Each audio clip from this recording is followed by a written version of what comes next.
banks of the River Derwent, these rising plumes of steam have been part of the landscape for more than a century. Thousands of Tasmanians have come through the gates of this little city to make zinc, in what's traditionally been the manufacturing heart of the state. We're one of the first operators to use the hydroelectricity scheme in Tasmania, and also we still take 12% of the total supply of electricity in Tasmania.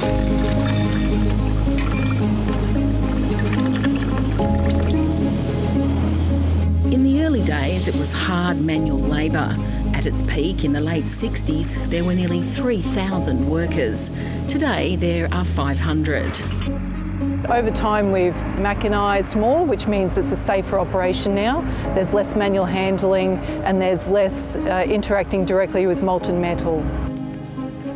If you live in Hobart's northern suburbs, chances are you know someone who's worked here. I was introduced to the zinc works through my brother-in-law, but he was actually introduced to the zinc works himself by his father-in-law. Glenn Scurrah retired from Nyrstar 2 years ago after 3 decades at the plant. His son David still clocks on every day. And before he retired, I was given the opportunity to take on the role that he had created, which was the permit to work officer role. It's an honour to follow him, yeah. After so many years putting food on tables in a low socio-economic area, the Zinkworks community is tight-knit.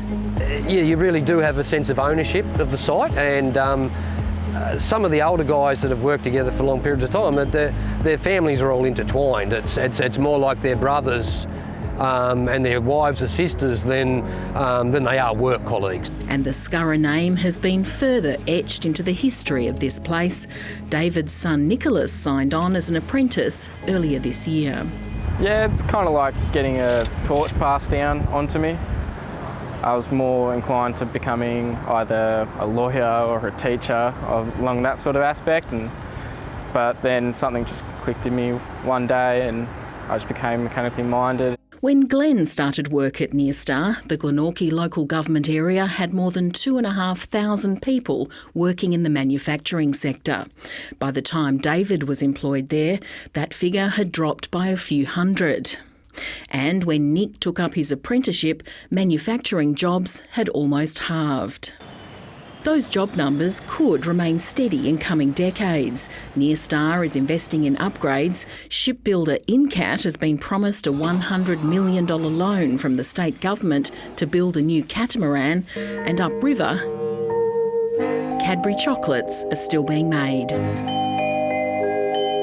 Not long after Cadbury built its factory here in Claremont in the 1920s, it also built a housing estate for its workers. Spacious homes with good-sized gardens on wide streets.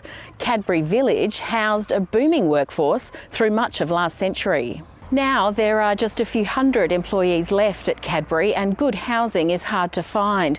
But the Glenorchy City Council recently approved a $200 million development for here at the old Claremont Primary School site.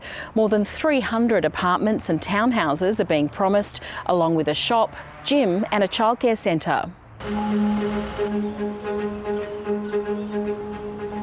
It's part of nearly $2 billion worth of development in the pipeline for the area, and more construction workers are needed. Chef Rosie Savaraman saw many in her industry lose their jobs during the pandemic.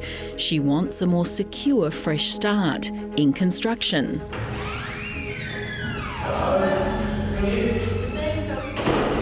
I like working with wood and I like working with my hands. I like using the hand tools, power tools. Glenorchy has the highest unemployment rate of any Tasmanian local government area. Preparing job seekers to work in boom sectors is the goal of its new jobs hub. To get a qualification that they can use on the construction site, for example, a white card. So it could be something as simple as that, that in turn gives that participant a career. In an ageing population, the sector which employs the most in Hobart's northern suburbs now is healthcare and social assistance.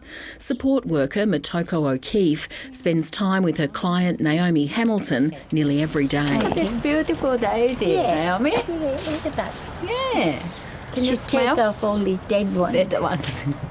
That's the worst part of the day for me, in the morning getting up. I feel sad and miserable, I don't know. Then suddenly I hear the front door open and I hear, "Hi Naomi," and everything changes then. My youngest son passed away last year, suddenly, and I thought, I can't find the purpose for me to live. Now I feel like I can't do things for him, but I can do for someone else. And then doing this job is perfect for me.